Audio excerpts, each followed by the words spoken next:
m'occupe des achats pour le groupe Valorex et donc des filières végétales. Au niveau des débouchés, tout ce qu'on contracte avec vous vont pour la filière bleu blanc cœur. Donc on trace les graines et c'est pour ça qu'on demande les semences certifiées de s'approvisionner auprès de l'Ain 2000 notamment, qui représente à peu près 80% du marché, mais il n'y a pas qu'un L'Ain 2000, il y a Terre de l'Ain aussi, mais l'Ain 2000 c'est quand même un gros partenaire, parce que c'est des variétés donc, qui sont riches en oméga 3, et l'Ain 2000 adhère aussi à bleu blanc cœur et à une redevance par rapport à la filière. Donc c'est pour ça que ces filières sont en place. La traçabilité aussi qu'on demande, c'est pour ça que en fonction des années de production, on a des différentes variantes de qualité en oméga 3. Et donc à savoir qu'à Valorex, on a 6 cellules de stockage en fonction donc, des teneurs en oméga 3 et de fournir donc, nos partenaires industriels, parce qu'aujourd'hui donc, on a 5 partenaires industriels. On en a un avec le groupe Terrena, enfin la coopérative Terrena. Il n'y a personne de Terrena là, c'est une petite coop, hein, je ne sais pas si vous connaissez, dans la région. Voilà, donc avec un atelier qui est à Grande-sur-Vienne, donc qui s'appelle Ecoronda. On a un partenariat aussi avec une petite coop dans la Bretagne qui s'appelle Eureden, donc avec Tromelin, donc du côté de Plouneventaire. Parce qu'il y a des fois du lin qui part de chez vous et qui va aussi dans le sud-ouest chez RAGT, donc avec un groupe qui s'appelle Promash, donc c'est RAGT Arteris avec qui on collabore, et dans le Doubs avec l'établissement Chase où aussi on fournit le lin. Au niveau des bassins de production, c'est 7 grands bassins, c'est 16 000 hectares aujourd'hui qu'on a en France. On représente à peu près entre 70 et 80% des achats des graines sur les 20 000 hectares qui sont en place. On a 60 îlots de production partenaires, donc, où Tiffany, qui a introduit tout à l'heure, m'accompagne sur le suivi, donc m'accompagne.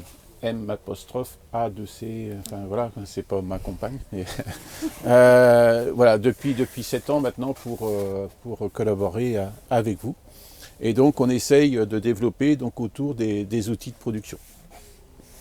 Le fonctionnement, je vais revenir au prix tout à l'heure. Le fonctionnement, donc on a un bon partenariat avec les semenciers, mais que ça soit pour le lin, mais pour les protéagineux également. Parce que donc l'intérêt de ce partenariat-là, c'est de créer des nouvelles variétés et qui répondent à la filière. Bleu blanc cœur, c'est reconnu. On a partagé les biscuits. Ce midi, on va déguster des produits bleu blanc cœur. Il y a quelque chose, il y a une histoire derrière, mais on va vraiment du champ à l'assiette. Ça date depuis 20 ans maintenant. Moi, je faisais partie des premières études cliniques qui étaient en 99. C'est là que ça a démarré vraiment. Et on faisait 3000 hectares de lin. Et donc c'est parti de l'idée de Pierre Veille avec un profil d'acide gras qui avait vu qu'il y avait des oméga 3. Donc pour ça il faut répondre à cette filière-là et c'est pour ça qu'on sélectionne les variétés riches en oméga 3 parce qu'il y a des variétés de graines de lin qui sont zéro d'oméga 3, type Solin qui sont produites au Canada ou dans certaines zones qui sont plus riches en huile, donc qui rentrent pour la trituration, mais en teneur d'oméga 3 il n'y a pas les bonnes teneurs.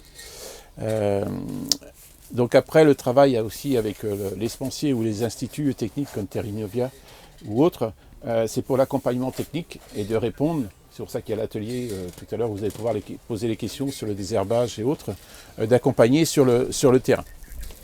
La volonté de Valorex est plus de contracter avec des organismes collecteurs, que ce soit privés ou coopératives, que d'aller direct aux producteurs. Pourquoi on est ici aujourd'hui? C'est parce que c'est historique, avec Graines de l'Ain 28 qui a été créé aussi il y a pas loin de 20 ans, c'était en 2003. À l'époque, Bertrand, tu étais à la base, hein, ou l'année d'après? La deuxième année. C'est qu'à l'époque, il y avait, pour ceux qui s'en rappellent, des CAT, des contrats, quand on mettait une culture pendant 5 ans, oui. Il y avait une aide qui était accompagnée. Moi, je ne suis pas parti avec ça, mais oui, il y en a qui avaient fait ça. Il y avait qui avaient fait ça, c'était un peu l'origine. Et les coopératives autour, ils ne croyaient pas forcément. Je suis désolé Luc, mais bon, la CABEP, elle n'y croyait pas forcément au début. Et puis c'est pour ça qu'il y a eu la création de ce groupe de producteurs qui est resté aujourd'hui. C'est 55-56 producteurs qui a formé l'association Graines de l'Ain 28 par l'intermédiaire de la Chambre d'agriculture. Et donc aujourd'hui, ça fonctionne pas mal, mais ça n'a pas empêché de développer autour des coopératives aujourd'hui qui font du lin, quoi. Mais sinon, la volonté, c'est bien entendu que Valorex contracte avec l'organisme collecteur ou la coopérative, qui, vous assurez la traçabilité et suivi des producteurs, l'approvisionnement des semences et le référencement et la collecte de stockage et puis le transport. Et donc le lien de la coopérative ou du collecteur qui est avec l'agriculteur pour le contrat. Et tous nos contrats donc sont faits pour approvisionner donc la filière de Blancard avec différentes possibilités de prix. Alors il est vrai que aussi la nouveauté dans Valorex, c'est de s'élargir. Et donc il y a une nouvelle stratégie de direction dont Guillaume fait partie du CODIR et est ici présent. Pierre Veil, pour ceux qui s'en rappellent, est parti à la retraite. Et donc c'est Stéphane Delot qui est le directeur aujourd'hui. Et il y a vraiment une volonté de l'entreprise de développer et de continuer de développer ces filières, à la fois en France, mais de plus en plus aussi à l'étranger, parce que donc on a 3 partenaires à l'étranger aujourd'hui, un en Autriche, un en Allemagne, un en Suisse. Là on fournit le lin. Et on sait que l'élevage, malheureusement, en France, diminue. Et donc on est présent de plus en plus à l'étranger. Et on travaille aujourd'hui avec 36 pays. Donc, au niveau contractualisation, il est vrai qu'aujourd'hui, il faut que je vous rassure, il faut qu'on vous rassure. La filière, donc, elle aura besoin de lin. On sait que l'élevage est un peu mis à mal. Mais on sait que vous, sur le terrain, il y a la production et on est confronté. Et quand j'ai entendu tout à l'heure, ça ne rassure pas trop. Parce que si on va jusqu'en 2024, voire 2025, on n'est pas trop rassuré. Il est vrai qu'avec un colza, je sais pas, à 850 ou à 890, qu'on pouvait traiter là, cette semaine pour la récolte 2023, pour faire du lin, ça va être compliqué. Avec du blé à 300 €, c'est sûr que... Voilà. Je me rappelle, on a eu des années comme ça compliquées. Bertrand, tu t'en rappelles aussi, parce qu'au sein de Graines de lin 28, ou Luc, qui fait du lin depuis plus de 10 ans,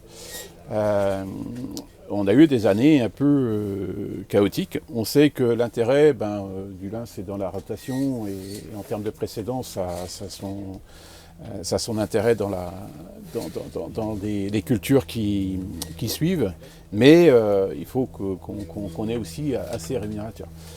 On avait mis en place une certaine année un indicateur qui se disait pour faire du lin, parce qu'au début le blé était à 100 €, 120 €, 130 € dans les années 2002-2003 et on payait le lin 300 €. C'était 3 fois le prix du blé. Et je me demande si aujourd'hui, on a discuté avec Tiffany, puis avec Guillaume et puis la direction, de remettre peut-être ce système d'équation, ou alors de faire comme on fait dans certains cas, indexer sur le prix du colza et le prix du blé, avec un prix mini, un prix maxi, mais de se donner une assurance que si on paye des lins aujourd'hui, je sais pas moi, 550 ou 600 €, demain il faudra peut-être les payer 850 ou 900 €, parce qu'on n'aura pas le choix, sinon on va pouvoir faire de lin. Ou alors de travailler sur un blé, prix du blé x3. Si on a par exemple du blé qui est à 300 €, ça met un lin à 900 €. Donc c'est peut-être colza plus 10 ou plus 15%. Alors si le colza est à 1000 €, ça fera 1100 ou 1200. Mais il y a vraiment une volonté d'accompagner et de vous rassurer, quoi. Alors en face, il y a quand même les éleveurs, c'est compliqué. Le président, j'ai bien aimé sa volonté, même dans Lyon, mais il est vrai que l'élevage souffre. Vous avez peut-être des structures, chez Ferrare, il y a un peu d'élevage, épicier peut-être un peu moins dans votre zone, mais c'est vrai que c'est un peu compliqué, mais il faut qu'ils survivent. Donc, on peut mettre un prix mini, un prix maxi aussi, parce qu'au-delà d'un certain prix, de toute façon, on sait qu'on ne pourra pas le commercialiser, quoi. Mais on ne va pas rester les bras croisés à 550 € ou 600 € pour le lancement de campagne. Et en se réveillant au mois de septembre, purée, on n'a pas de lin qui est mis en place. Donc si on sort aujourd'hui, l'idée, ce serait peut-être de partir sur un indicateur prix du blé x3 ou indexé sur le colza avec un prix mini qui serait, je sais pas moi, peut-être de la valeur aujourd'hui qui est autour de 600 650 euros, et un prix maxi de 850 ou 900 euros au producteur. Et entre les deux, de travailler sur cet arbitrage.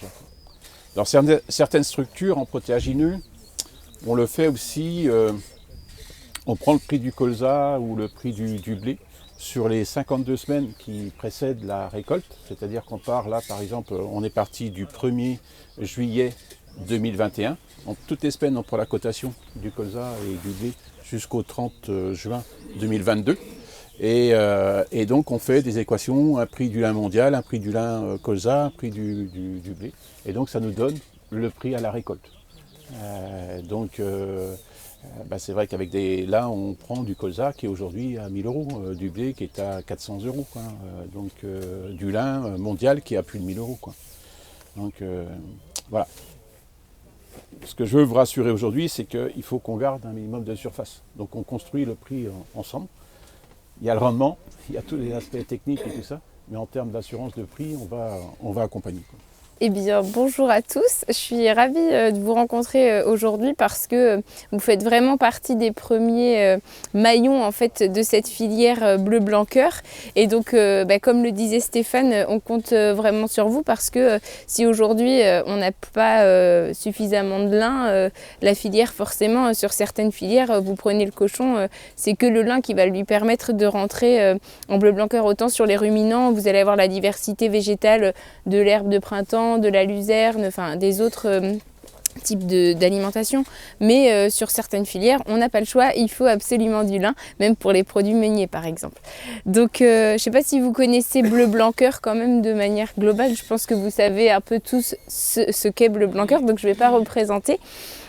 Par contre, ce que je peux quand même vous dire, c'est que depuis, certes, Bleu Blanc Cœur a 20 ans, mais c'est vraiment une filière qui a su évoluer au fil du temps et qui a fait ses preuves en fait scientifiquement. C'est aussi pour ça que, il y a eu, certes, il y a 20 ans, mais au niveau du degré de connaissance du consommateur du logo Bleu Blanc Cœur, on a encore une belle marge de progrès.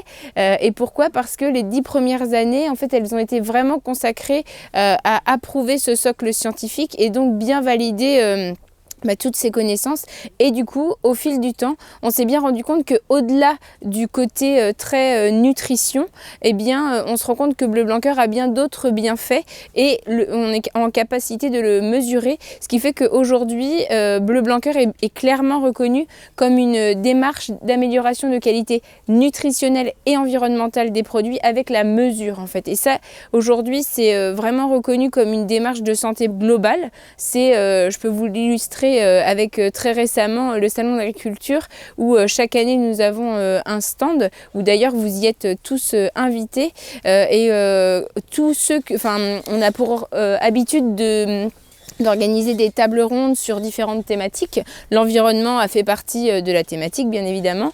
Et franchement, cette année, on a eu un engouement énorme de la part des personnes qu'on avait sollicitées pour participer aux tables rondes. Tout le monde a décidé de participer. Donc ça veut bien dire qu'aujourd'hui, Bleu Blanc Cœur est une démarche qui répond aux attentes sociétales. Parce qu'on répond à des enjeux de santé humaine, mais aussi de climat. Parce que aujourd'hui, on a la mesure, je vous ai emmené justement pour illustrer cette mesure, c'est qu'on a développé justement des outils qui permettent de mesurer l'impact environnemental et nutritionnel de la mise en place de la filière. Par exemple, ça c'est un compteur que un magasin, mais aussi un producteur, imaginons un producteur laitier, il peut faire son propre compteur en fonction des volumes qu'il va avoir fait sur une année. On va savoir quel est l'impact sur la diversité, c'est-à-dire combien ça a permis de réintroduire par exemple d'hectares de lin, d'herbe, de luzerne, au dépit de combien ça a enlevé d'hectares de maïs et de soja, mais d'importation, pardon. Et parce que même tout au fil du temps, par exemple, je fais la petite parenthèse par rapport au soja d'importation, Bleu Blanc Cœur a su aussi donc réagir et réajuster ses cahiers des ressources au fil des années et au fil des attentes sociales. sociétale. Et par exemple, aujourd'hui, dans les cahiers des ressources Bleu Blanc Cœur, on a une interdiction de l'utilisation de soja d'importation.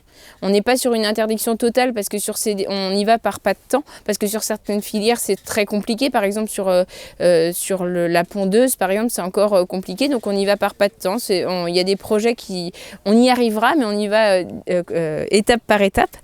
Donc ça, c'est un impact sur l'environnement non négligeable. On a aussi l'impact CO2 en fait dû à notamment le fait qu'il y ait moins d'importation. Forcément il y a un impact CO2, c'est ce qui était cité tout à l'heure, mais c'est aussi parce que les ruminants qui consomment une alimentation plus riche en oméga 3 vont émettre moins de méthane vis-à-vis des autres animaux élevés en conventionnel. Et puis la part de nutrition, c'est-à-dire ce que ça a permis de réintroduire d'oméga 3 dans l'assiette des consommateurs. Et la petite aparté, c'est qu'il faut savoir qu'aujourd'hui, plus de 95% des Français n'atteignent pas leurs besoins en oméga 3. Donc c'est hyper important. Donc ça, c'est des outils qui plaisent beaucoup, qu'on voit de plus en plus affichés dans les différents réseaux de commercialisation. Parce que aujourd'hui, Bleu Blanc Cœur, si je fais un tour d'actualité, c'est vraiment une démarche qui se développe et qui, elle plaît aussi bien en restauration collective, donc vous pouvez la voir dans les restaurants scolaires, dans les restaurants hospitaliers, mais aussi en restauration commerciale. Ce sont des produits qui se développent de plus en plus aussi en grande distribution. Donc vous aurez l'exemple très concret ce midi avec des produits à marque U. Il faut savoir que si on cite cet exemple-là, dans l'enseigne U, vous avez plus de 250 références de produits Bleu Blanc Cœur à marque U. Et ça, pourquoi je vous le cite, c'est parce qu'il y a aussi toujours cette volonté de Bleu Blanc Cœur, c'est d'avoir des produits qui soient accessibles à tous. La marque U, c'est la marque que tout le monde peut s'offrir. Mais à côté de ça, on va aussi avoir des produits qui vont être plutôt de marque régionale, où là, on va pouvoir choisir un cran au-dessus en termes de gamme, et on va pouvoir choisir, par exemple, même en termes de bien-être, conditions d'élevage, on va pouvoir aussi mettre un cran supplémentaire. Mais justement, le gage de Bleu Blanc Cœur, c'est aussi de laisser le libre choix aux consommateurs, de se dire, au-delà du volet nutrition, je souhaite aller un peu plus loin et du coup acheter des produits qui ont d'autres complémentarités, comme l'exemple même, c'est par exemple ces biscuits qui sont Bleu Blanc Cœur et bio. En fait, ils vont apposer le logo nutrition plus nutrition et environnement pour le Bleu Blanc Cœur et le bio pour le côté environnemental. Et puis, donc là, je vous ai parlé de la restauration collective et commerciale, je vous ai parlé de la grande distribution, donc toute enseigne, vous avez des produits Blanc Cœur dans toutes les anciennes, avec plus ou moins de communication de leur part. Système U aujourd'hui est très moteur, mais les autres arrivent. On a eu pas mal d'échanges là récemment, et je pense que vous allez voir de plus en plus aussi de communication. Je ne vais pas trop m'attarder là-dessus parce que normalement le directeur vous fera un petit témoignage de ce qui a été fait dans leur magasin. Et puis après, il y a aussi beaucoup de magasins fermiers, de producteurs qui vendent en direct et sont fiers de l'afficher.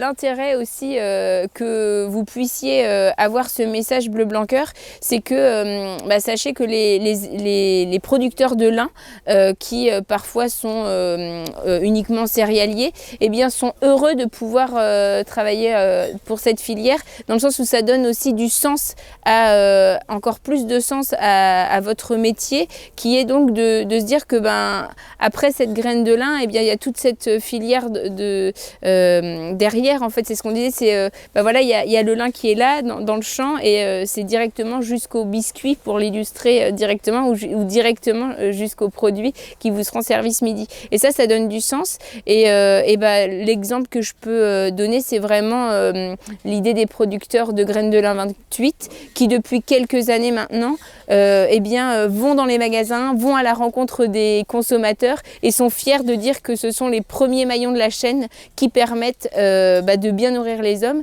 et qui vont ensuite eh bien, accompagner le consommateur à faire ses bons choix.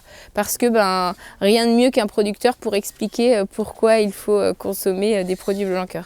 Donc ça, c'était vraiment, voilà pourquoi aussi ça me tenait à cœur de vous rencontrer aujourd'hui. C'est de dire que vous qui êtes en contact des producteurs, invitez-les à justement s'intéresser à aller plus loin et à prendre la parole s'ils le souhaitent. Nous, on est très ouverts et on peut les convier à tous nos événements. Et d'ailleurs, vous retrouverez dans votre sac, je vous ai mis la liste des diverses réunions en région que nous organisons.